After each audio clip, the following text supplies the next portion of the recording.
Hello, dear fans, friends, and subscribers. It's your host Ram with you on the cricket show, Cricket Happenings. Welcome all. We are all bracing ourselves for one of the fitting finale that is happening tomorrow at the Narendra Modi Cricket Stadium in Gujarat, the final IPL 2022 final clash happening between Gujarat Titans versus Sanju Samson.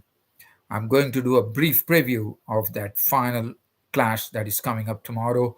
And besides that, we'll also have a look at what happened last week in cricket. And you know that Sri Lankans really going and beating Bangladesh in a two test series there with 1-0, and also other cricket news as well. But first, as I said, I'm going to do a preview of the Gujarat Titans versus Rajasthan Royals, and the Sunday's final happens to be something which is going to really takes one breath away. And I'm told it looks like this is going to be a total what do you call totally booked. Basically it's going to break some records tomorrow, it seems, in white ball cricket as far as the attendances are concerned in India. They are even going to the extent of saying that even a World Cup final or an India Pakistan game at the World Cup uh, would probably come a bit closer. So it's something which is it's a tremendous thing that is going to happen tomorrow. Gujarat Titans are taking on the mighty Rajasthan Royals in the finals of Indian Premier League 2022, which is going to decide who would be winners. It's very interesting.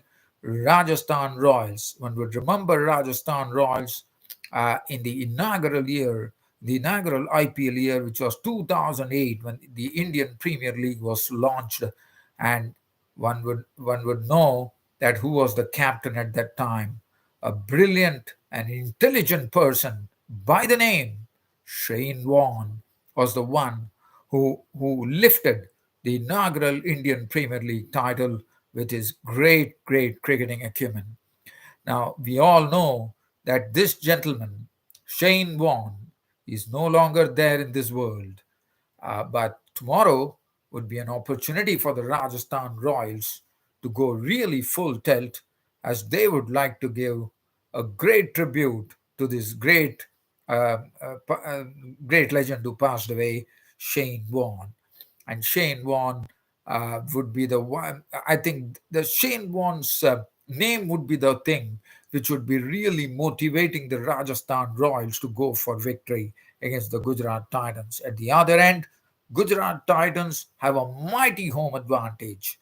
They are playing the match in Gujarat in Ahmedabad at the Narendra Modi Stadium. They are going to get chock full of support, no doubt about it. And the Gujarat Titans, who is captained by none other than Hardik Pandya, would like to lift the title in their inaugural year, because this is a new team, Gujarat Titans, and they would like to go and lift that cup. So, as I said, both the teams looking very strong, looking in good form, and that's the precise reason we see that these both teams are pitted in the IPL finals of 2022. May the best team win, but as I said, there is a purpose for both the sides. For Gujarat Titans, it is a matter of picking up the title in their very first year, in their debut year. And for Rajasthan Royals, there's only one motivation, and that is Shane Warne. They would like to give a great tribute by lifting the cup for none other than the late Shane Warne, who passed away. Um, Memories of Shane Warne are absolutely there when we talk about Rajasthan Royals in the final. Nobody can forget the 2008 finals that happened. And as I said, let's have a look at the teams. Now, looking at the teams, Rajasthan Royals are in pink hot form. Look, red hot form, one could call. Josh Butler has already scored 4 centuries. He needs another, I think, 21 runs. So he's bound to break the record of David Warner at 848 runs. The overall record for the maximum number of runs in IPL stands in the name of none other than Virat Kohli of 937. That is something would be a far off task, but not impossible. Let me tell you that. But one thing is there, that Shane Warne's record might be broken tomorrow, and he already has broken Kohli's. He has already equaled Virat Kohli's record of 4 centuries. Could that be tomorrow? Well, Josh Butler could, if at all, he could bring his. With the form that he is in, and if he stays, can he bring up his 5th century tomorrow? Yashasvi Jaiswal, this youngster, has been proving time and again what a big asset he can be in the future for India, because he knows only one way, and that is to put the bat like a sword on the ball and hit it with good force and tremendous timing. So definitely, Yashasvi Jaiswal and Josh Butler has been the success story. They have been giving some very, very strong and strong starts to the team, which they have done in a wonderful manner. And then we have Sanju Samson, who one knows that he's not there in the Indian team. I know it's still far away, he's not been selected. But one thing I can tell you, that Sanju Samson is someone, he's having tremendous talent, but he comes there and he does not waste any time. And if the ball is to be hit, he will hit it. And that's what he has played. But very sad that Sanju Samson has not been able to get some big scores, and that is what international cricket will demand. Devdutt Padikkal, well, he has been there, but this year I wouldn't say he has played a big role. He has played a sort of a moderate role in proceedings. Shimron Hetmeyer, the finisher, he's in some good form, no doubt about it.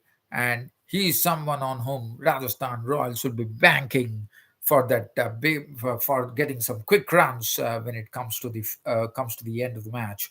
Rayan Parag can also be a good finisher as well. And then Ravichandran Ashwin, we have seen he has been promoted in the batting order. They've used him as a pinch hitter, and he has definitely delivered. He has gone on to get his first 50 as well.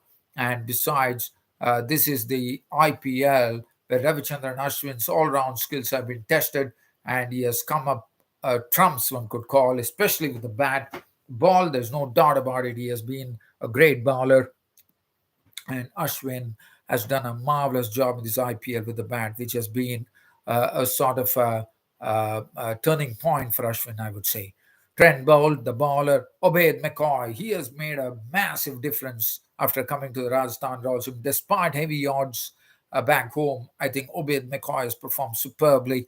The captain, Sanju Samson, could just toss the ball to Obed McCoy when it comes to the final over, and that 9 times out of 10, Obed McCoy delivers. Yuzvendra Chahal, he has done great service for himself and his team, and he has been bowling magnificently.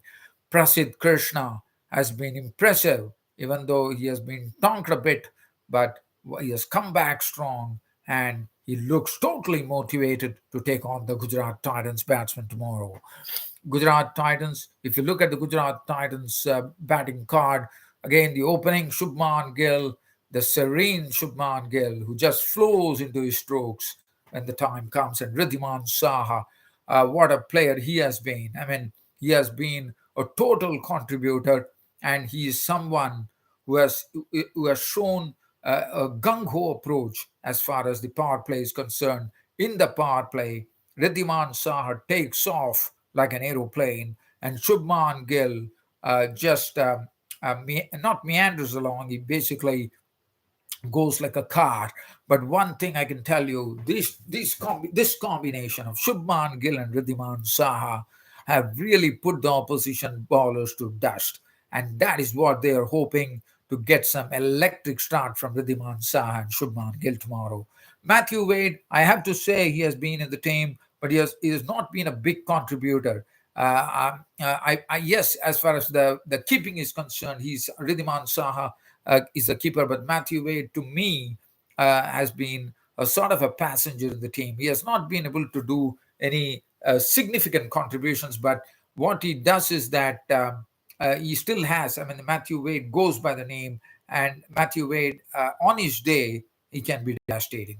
Hardik Pandya, the captain, it has been a sort of a really smooth ride for Hardik Pandya, and he has basically did some changes to his own batting style, and that is good to see. Basically, he has realized that he is the one who actually is the one who as a captain has the onus is on him, and he has definitely lived up to it. David Miller, David Miller, we have seen what he has been doing with the bat. He has been the finisher for Gujarat Titans, and even if there are 24 runs to get in the final over, you can say David Miller will do that. Rahul Tewatia, also in certain matches, we saw what Rahul Tewatia, he turned the game around in the final bend. He can do that. Rashid Khan, the spinner, the world-class spinner Rashid Khan, is someone who Rajasthan Royals have to really watch out. And his record against, I think, if I'm not wrong, against a Butler has been very good. So that will be a good battle, and we'll be looking at the way Hardik Pandya gets his game plan in front when Josh Butler is the crease. Sai Kishore has been impressive in this IPL. He has showed that he has the wherewithal to deliver. Yash Dayal has been a sort of a new force for Gujarat Titans, and he has done a marvelous job. Lockie Ferguson would be back. Mohammad Shami is the one who gives them the breakthrough, and that's a good combination of bowlers as well. So we are definitely looking into a battle royal that is going to happen tomorrow, and one is expecting record-breaking numbers at the Narendra Modi Stadium, and what a contest that is going to be. One can't be away from it. One has to see to it that at 10:30 sharp Indian time, this match will be in full bloom. And the toss will be very, very vital. It's played in Ahmedabad, and the toss is going to be extremely vital. One has to wait and watch as to what really comes up tomorrow. But all in all told, it's going to be thorough entertainment at the Narendra Modi Stadium. Now I'm going to shift it over. Just wanting to tell you, Rajasthan Royals beating RCB in uh, the other playoffs, and then qualifying. But again, this is that Josh Butler was the big difference when he went on to his fourth century. And the Rajasthan Royals, one has to say that the Rajasthan Royals bowlers did a wonderful job of restricting the RCB to 157 odd, which was not enough on this particular surface. And then Rajasthan Royals serenely proceeded to overtake that particular total with ease. But one thing I have to talk about Rajat Patidar. He happens to be someone as a discovered talent in the RCB team, and he did his bit of scoring 58. Was the highest scorer, but it was not enough at all, as the other players could not rally around him, and that was the precise reason. Then Butler, as I said, proved to be the massive difference. The other now we are going to look at some cricket that happened in the last week. Now that is IPL. We are talking about the T20 blast in Vitality T20 blast in England that already started, and we had a tie in the one of the games where it was Lancashire versus Yorkshire, if I'm not wrong. It ended in a tie with Harry Brook playing a great hand. Now looking at the what happened in the last week, let us talk about the series between Bangladesh and Sri Lanka. It is a two-test series, and Sri Lanka will be very proud. They had all their team was totally crippled. Their frontline pacers were not available, and they had to go through a lot of pangs. But what a series and what a victory for the Sri Lankans. Sri Lankans going there to Bangladesh and beating Bangladesh in the two-test series 1-0. And especially if you consider that Bangladesh were playing at home and they were playing at full strength, it really says a lot about the Sri Lankan team. For Sri Lanka, the success story One was the batting, which was led by none other than the former Sri Lankan captain Angelo Matthews, who played a great hand at 199, was a pivotal innings of his. And Chandi Mal has also shown with his experience that what he and Matthews did was bringing that experience to the fore. But look at the bowling. The bowling is the one which has really surprised everybody. Kasun Rajita came as a concussion bowler and then made his spot his own and went on to pick up a lot of wickets. But Asita Fernando, to me, was a sort of a big find for Sri Lanka because this man he bowls quick and he believes in bowling a lot of bouncers, and he bowls bouncers in such a manner that it is very awkward for everyone to handle. And he has tested the best of the Bangladesh batsmen like Shakib Al Hasan, Mushfiqur Rahim, Tamim Iqbal, and Asito Fernando. I mean, you can just imagine Chaminda was the last person from the Sri Lankan cricket team who actually had taken a 10 wicket bag, and it has been such a big gap for Sri Lankan cricket that Asito Fernando has become the after Chaminda I mean, it has been so many years that has been passed by, and here comes then the find of the series for Sri Lanka. This pace bowler, Asita Fernandez, an aggressive bowler at that, comes in and picks up a 10 wicket haul. So basically, a 10 wicket haul in the test match. And what a performance from Masita Fernando. And I think he will grow, he will great places. It's just his fifth test match of his career, and he has shown everybody that what he's capable of. And Masita Fernando, as I said, it is really a good thing because Sri Lanka have some upcoming tours, I suppose, from Australia and Pakistan, and Asita would be someone that they would be looking at because, as I said, he has raw pace and he harries the batsman with his bouncers, which really puts them in an awkward position. And then he also got uh, good companionship from the other bowler, Kasun Rajita, the tall bowler, who also done a marvelous job. And you can look at the wickets. 17 wickets were taken in this particular test match by the Sri Lankan pace bowlers. And well, for as far as Sri Lanka were concerned, I thought they had a bit of the innings were in patches. Mushfiqur Rahim and Litan Das did something with the bat, but Asito Fernando was the name which was on everyone's lips because he was the man who really made the difference as Sri Lanka won the series 1-0 against Bangladesh.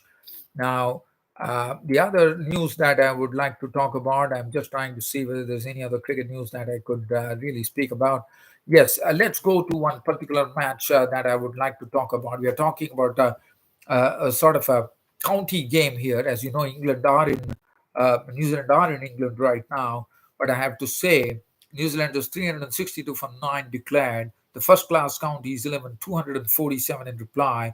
But New Zealand in the second dig were bowled out for 148, thanks to a wonderful spell from a very fine English prospect by the name Jamie Poulter, who picked up. I'm just going to see how many wickets he picked up. He really broke the back of the New Zealand team. He also sent the New Zealand captain Kane Williamson for a duck and Davin Conway for just 5. So, Porter picked up 5 for 31, 10 overs, 2 maidens, and they were all out for 148, 3 wickets to Ben Gibbon. And the first class counties were given a target of 264 runs. They are still in with a chance, and we are going into the final day tomorrow. And what the first class counties require is 152 runs. They currently stand at 112 for 1. Ben Compton is not out 56 and 5 boundaries. Sibley was out for 34. Tom Haynes is not out on 12. And, the New Zealand team have to really pull up something here because this will be a sort of an ignominy, and that wouldn't be a start that they would have expected just before the first test match between New Zealand and England, and for England, England would be buoyed up. They are starting under Ben Stokes, and Ben McCullum is the new coach of the English cricket team. So I think tomorrow it will be very interesting to see whether New Zealand can really pull a rabbit out of a hat there, the New Zealand bowlers, and turn it round by winning against the first class counties. An interesting day's play coming on a Sunday between the first class counties and New Zealand. Well, dear fan subscribers, that really sums up my cricket show for today. Hope you all loved the broadcast and looking forward to more company tomorrow. That's on a Sunday when I will be recounting the tale in the Indian Premier League finals of 2022. And that is a sort of a real clash that is happening between Gujarat Titans and Rajasthan Royals at the Narendra Modi Stadium in Ahmedabad. And as I said, tomorrow it could well break the record of attendance of spectators in white ball cricket in India. Well, dear fans, subscribers, well, can't wait to watch that match tomorrow. Until then, it's goodbye from here. Thank you.